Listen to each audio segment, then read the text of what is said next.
How Rick and Morty uses the myths of Inception and Animal Civilization Act as a signified of Aristotle's friendship theory to express the importance of sincerity and communication in interpersonal relationship. Myths in the concept of film refers to a concept of common parts of signifier signified with the language and sign.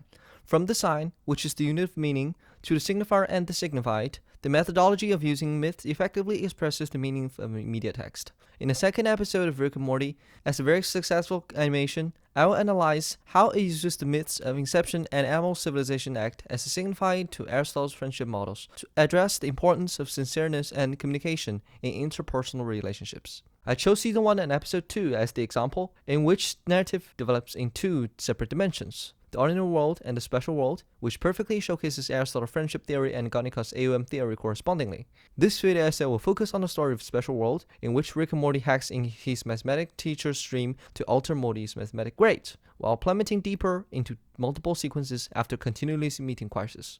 Ultimately, they reshaped his teacher's mind by entering Scary Terry's dream to fix his childhood trauma while being chased by him.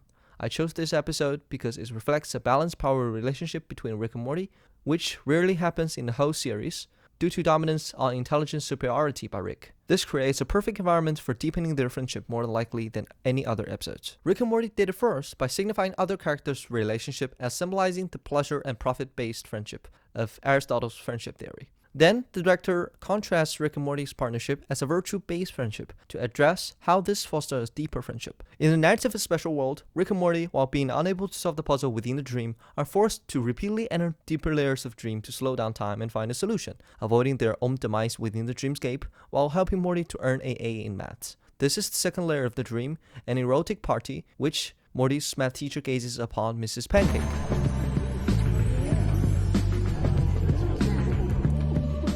Oh man, Rick, this is pretty weird!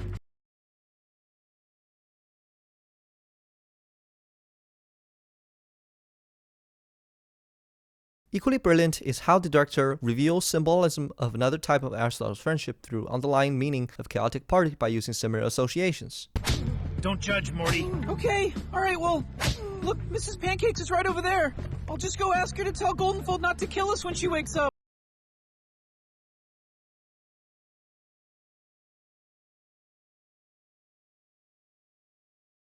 Yet, the two types of friendships share a fundamental commonality. None of these pleasure-based friendships produce tangible outcomes to sustain the relationship, which leads to the consequence that such friendships rapidly diminish when external circumstances or the change of internal status of individuals, such as financial status or personality. This episode did it so by using Rick and Morty as an intruder.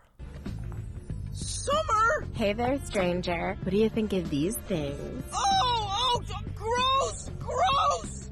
Whoa, what's the matter with you, Morty? Calm down. You're kind of killing the vibe in here. It's Summer! Oh, jeez. Looks like Goldenfold has some predilections so shameful he buries them in the dreams of the people in his dreams, including a pervy attraction to your underage sister.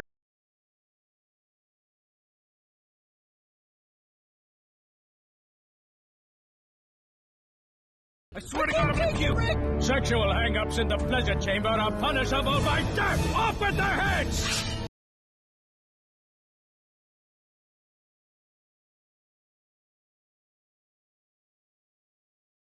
In comparison, the relationship between Rick and Morty, different from the characters other than them, who are signified as the other unhealthy interpersonal relationships, reveal a very different image. They resolve the differences through a rational communication model and ultimately result in admiration of each other. This aligns with Aristotle's virtue-based model of friendship. In Aristotle's view, this represents the highest and only form of friendship, symbolizing mutual attraction between individuals due to similar moral values, as the fundamental basis of altruism, that is, the desire to do good for the other without seeking personal gain. It also makes such friendships exceptionally rare, forming a virtuous cycle, while people cherish and study from each other as a mirror of the second self. What are we here for again? Incepting? We're trying to get me to get an A in math? Oh yeah. You can run, but you can't hide, bitch.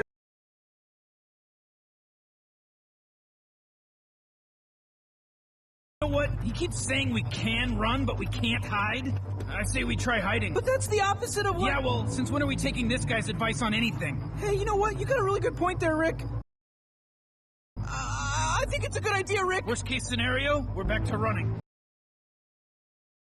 Wow, you know what? I mean, it looks like we could have just hid this whole time. Boy, Rick, that was some good thinking. Thanks, Morty, yeah. It's nice to be on the same page every once in a while. Reflecting on the dual myths within Rick and Morty's narrative and contrasting theories of friendship they reveal through dialogues, mise-en-scene, and narrative, masterfully connect science, text, signifying signified, and their underlying spiritual meanings to convey its themes. That is, the importance of communication and sincereness. Not only are these sophisticated narrative techniques worthy of study, but the profound respect they embody deserves deep reflection in navigating our own interpersonal relationships. Even when power relationships remain persistently unequal, both parties can resolve misunderstandings through dialogue and embrace a friendship grounded in virtue.